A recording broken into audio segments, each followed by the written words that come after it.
이 집안의 그 다음 대를 한번 보겠습니다. 김수봉의 손자대, 1759년 김수봉의 손자 김소명의 호적입니다. 여길 보면 수봉이 통정대부라고 나와 있는데 납속이란 말이 없어졌어요. 그 다음에 흥발, 가선대부 동지중추부사라고 하는 꽤 높은 관직을 얻은 것으로 되어 있습니다. 이것도 납속에 의한 거예요.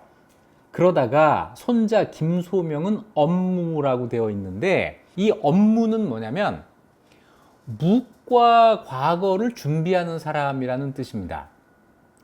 이 묵과 과거를 준비하는 사람은 신분적으로 어떤 사람이냐면 양반의 아랫단, 다시 얘기해서 양반의 서자들이 주로 묵과를 준비하거든요. 제대로 된 양반은 아니지만 양반의 끝자락까지 올라갔다를 보여주는, 그것이 업무라고 하는 요 명칭입니다.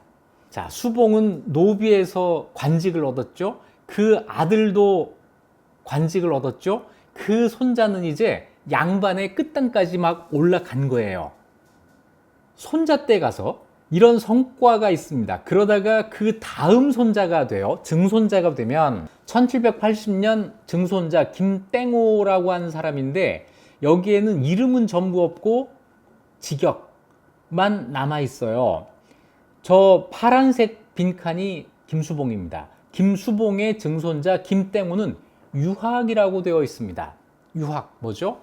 양반이란 뜻이에요. 증손자 때가 되면 양반이 된 겁니다. 그런데 쉽지가 않았어요.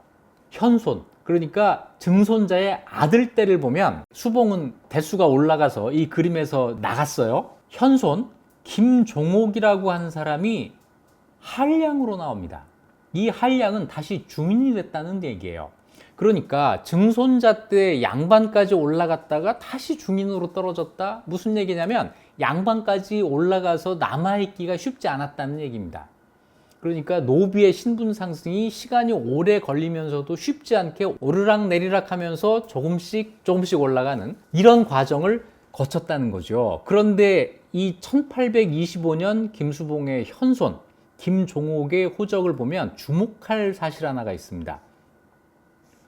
김수봉의 손자, 증손자 전부 학생으로 기록이 되잖아요. 양반이었다는 거예요. 김종옥은 다시 내려갔지만 그 두 대는 계속 양반으로 남게 되었다.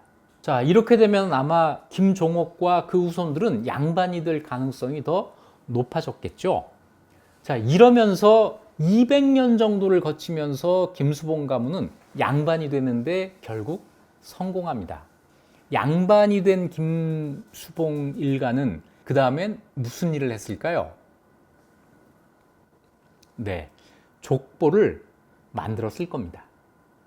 그 족보가 지금 남아있을 수도 있죠. 우리가 가지고 있는 족보, 그런 족보가 아니라고 확신할 수 있나요? 노비 인구는 많을 때 전체 인구의 30%를 차지합니다.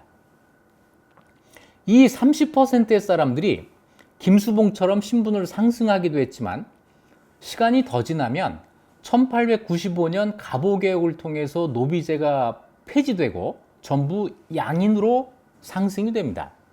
그 이후에 이 사람들은 나름대로 족보를 만들기 위해서 노력을 했을 겁니다. 그 결과가 지금이죠. 거의 모든 사람들이 자기 족보를 가지고 있는 지금 상태가 그 결과일 것입니다. 어떻습니까? 족보를 믿을 수 있을까요? 실은 어떤 족보가 진짜고 어떤 족보가 가짜인지 판별하는 것이 불가능하고 무의미합니다.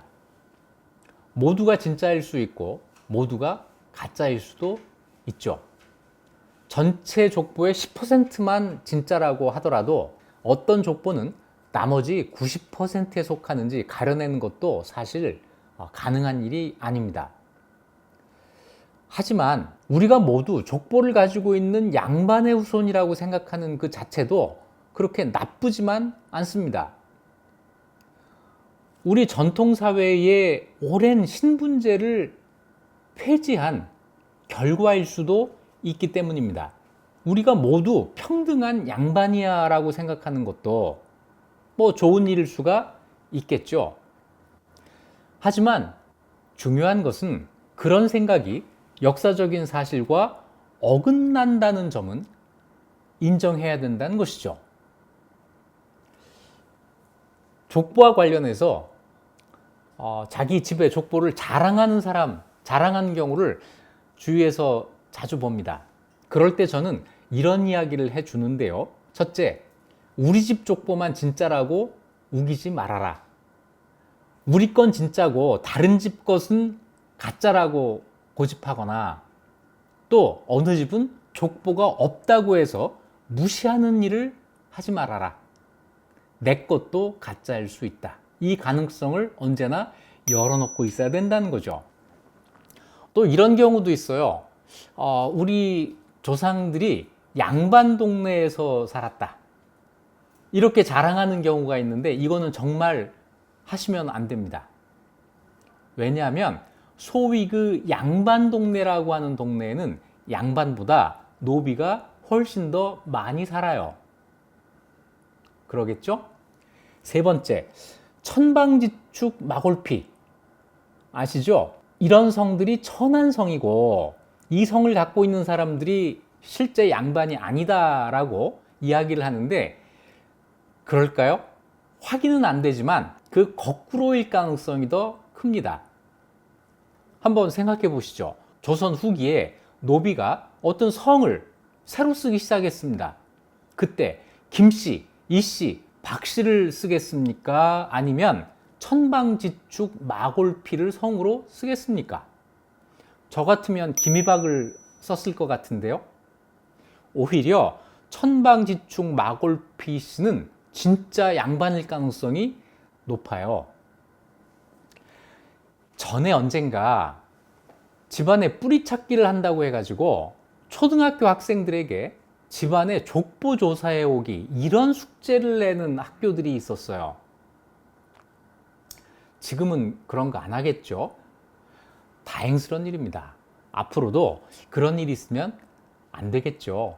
마지막으로 이 족보에 대해서 우리가 어떤 태도를 가져야 할지, 지금은 돌아가셨습니다만 역사 공부하는 사람들 모두의 그 존경을 받으시는 이기백 선생님이 이 족보에 대해서 하신 말씀이 있어요.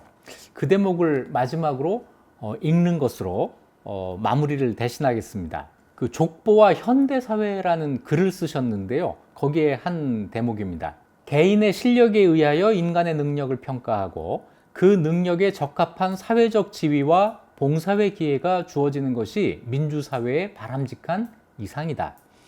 그런데 족보는 옛날의 신분적 질서를 유지 보존하고 이에 의하여 인간을 차별하려는 노력의 산물이며 이는 민주사회의 이상에 배치되는 것이다. 그러므로 개인의 자유와 평등을 추구하는 우리나라 역사의 발전에 있어서 걸림돌이 되는 것이다. 더구나 이미 사실과는 어긋나는 족보가 증가하고 보면 그것을 근거로 자신의 사회적 지위를 과시하려는 것은 결코 남을 속이는 일에 지나지 않는다. 따라서 족보를 가지고 자기의 신분을 과시하려는 풍조가 우리 사회에서 사라지는 날이 곧 진정한 민주사회가 이루어지는 날이라고 할 수 있을 것이다. 어떠세요? 충분히 공감하시겠죠? 자, 앞으로는 족보를 자랑하지 말기, 우리 족보만 진짜라고 고집하지 말기, 족보가 없다고 업신여기지 말기, 꼭 실천해 주시기 바랍니다.